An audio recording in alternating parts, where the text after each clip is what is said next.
नमस्कार, मेरा नाम मेघा कुमारी है।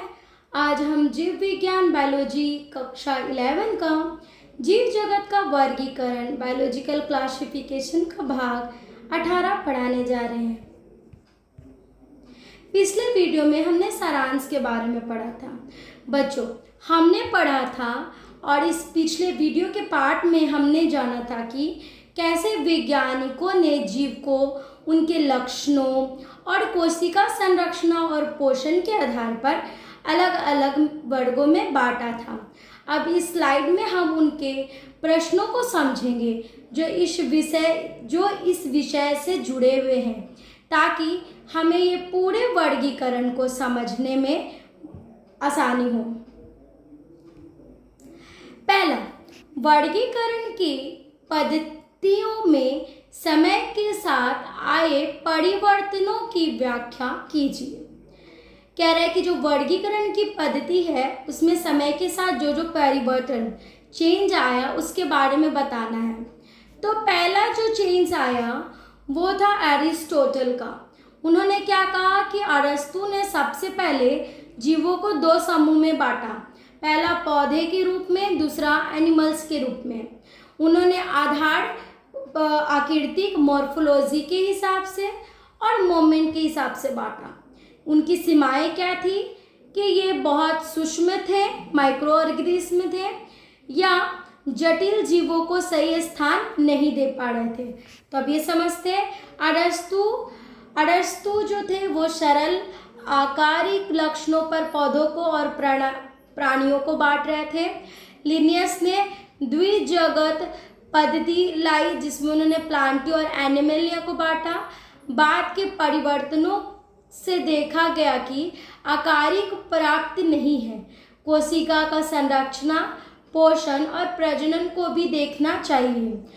जो विटकर थे, RH विटकर, 1969 में उन्होंने 5 जगत पद्धति दी जिसमें मोनेरा, प्रोटिस्टा, फंगी, प्लांटी और एनिमलिया के बारे में बताया। मानदंड के हिसाब से जो कोशिका की संरचना है वो शारीरिक गठन और पोषण, प्रजनन और जाति वृत्तीय संबंध में है। आधुनिक के हिसाब से इन्होंने क्या देखा कि जो डोमेन प्रणाली है वो जिसमें आर्ची, बैक्टीरिया, यूकैरिया, ये सब आणविक और आनुवंशिक आधार पर वर्गीकरण की है।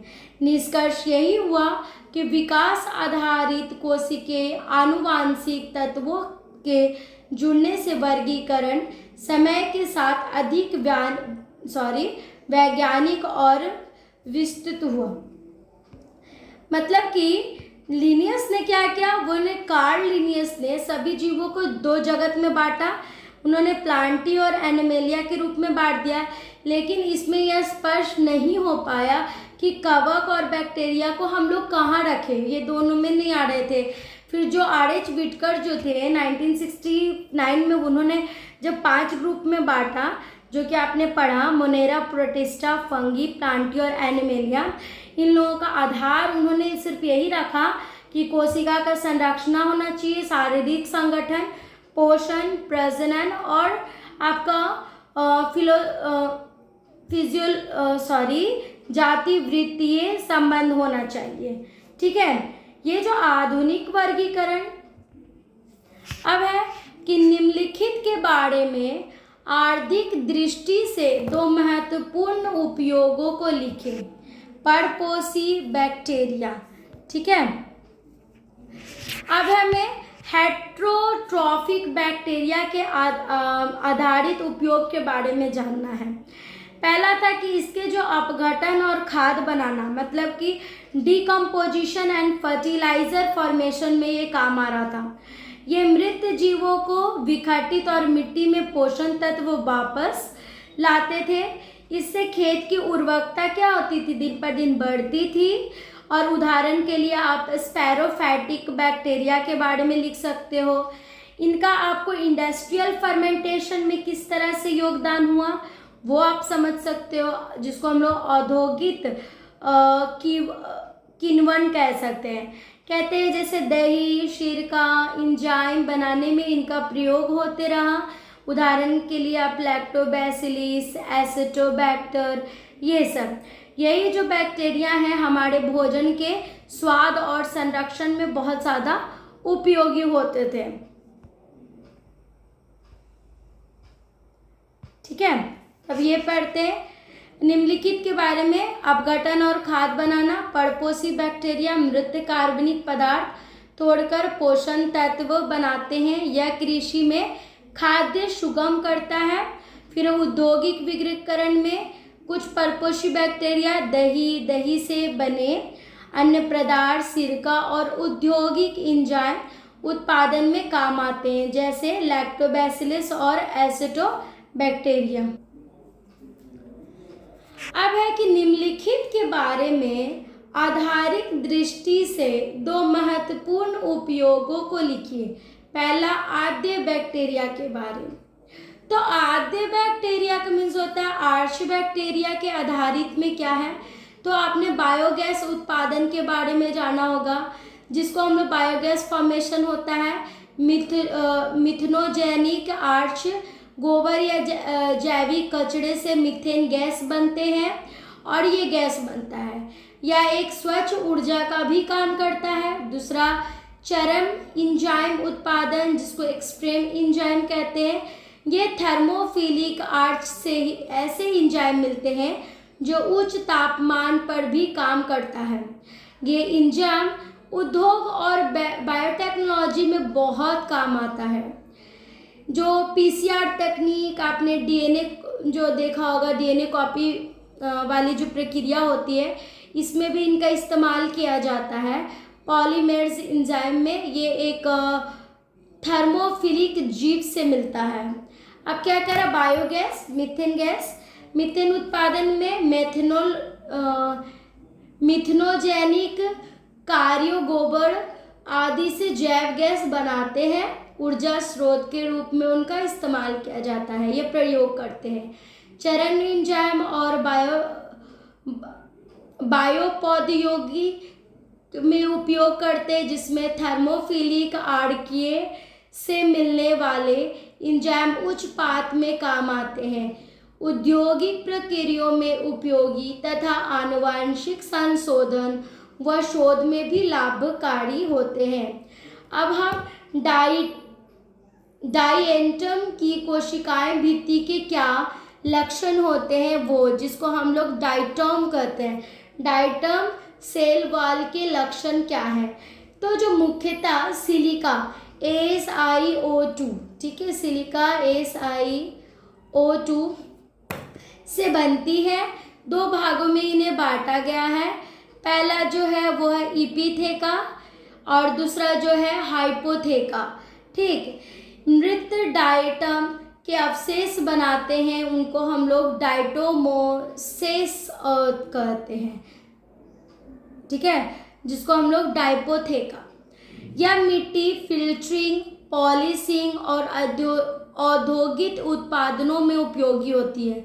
भित्ति से सुंदर ज्यामितीय पैटर्न और छिद्र पाए जाते हैं। इसे ओशियंस ग्लास हाउस भी कहा जाता है, क्योंकि ये पारदर्शी और बहुत ज़्यादा मजबूत होते हैं।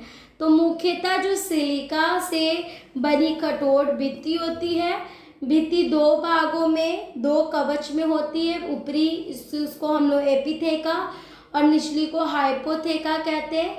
सिलिका भित्ति नष्ट नहीं होती। मृत डायटम के अवशेष जमा होकर डायटमीभूत मृदा, जिसको डायटमस अर्थ बनाते हैं। दूसरा, शैवाल पुष्पन तथा लाल तरंगे रेड टाइड्स क्या प्रदर्शाती है। शैवाल पुष्पम, जिसको हम लोग एल्गल ब्लूम, जल में पोषण, नाइट्रोजन, फास्फोरस की अधिकता से शैवालों की तीव्र विविधि परिणाम ऑक्सीजन की कमी, मछलियों की मृत्यु, जल गुणवत्ता बिगड़ना। लाल तरंगे रेड टाइड्स विशेषकर डायनोफ्लैजिलेट्स का विस्फोट, समुद्री का रंग लाल सा दिखना।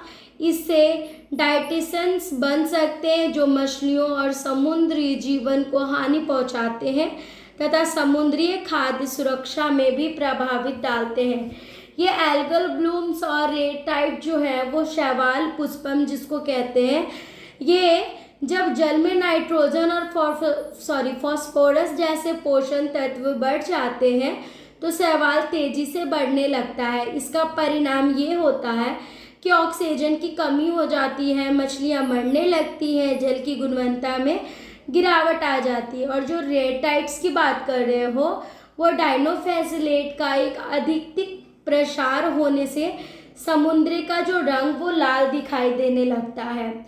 ये टॉक्सिन्स विष बनाते हैं जो कि मछलियों और समुद्री जीवों को नुकसान पहुंचाता है।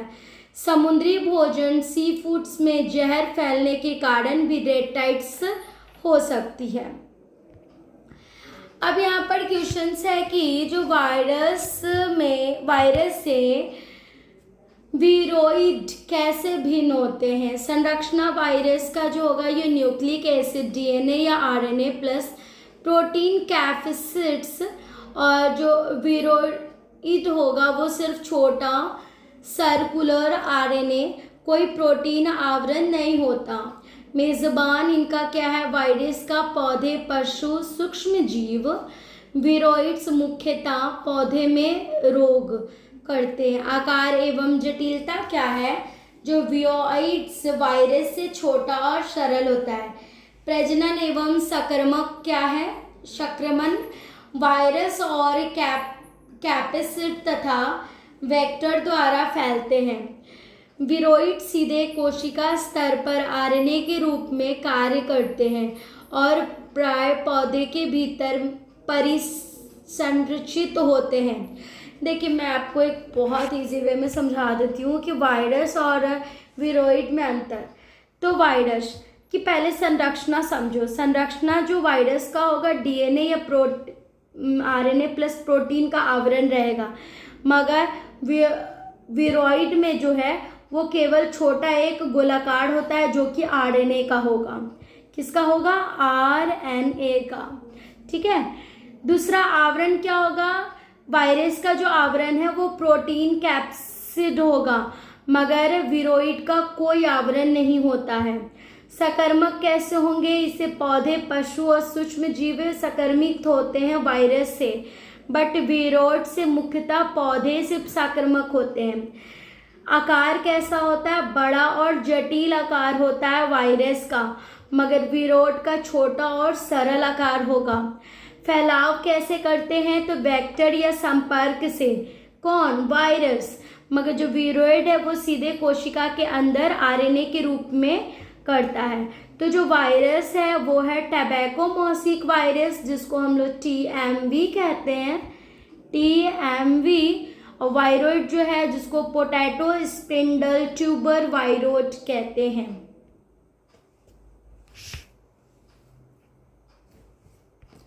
तो ओवरऑल कंक्लूजन क्या हुआ कि वर्गीकरण प्रणाली नियंत्रित विकसित होती रही है। वैज्ञानिकों के कोशिका संरचना, आनुवंशिकता और जैव रासायनिक गुणों के आधार पर जीवों की समझ को गहराती है। सूक्ष्म जीवों जैसे बैक्टीरिया, आर्किया और वायरस का आर्थिक, पर्यावरणीय और औद्योगिक महत्व अत्यंत बड़ा होता है। तो अब इसके जो नेक्स्ट पार्ट में हम और पार्ट 2 का क्वेश्चन आंसर देखेंगे जो हमें आगे समझना है। Thank you.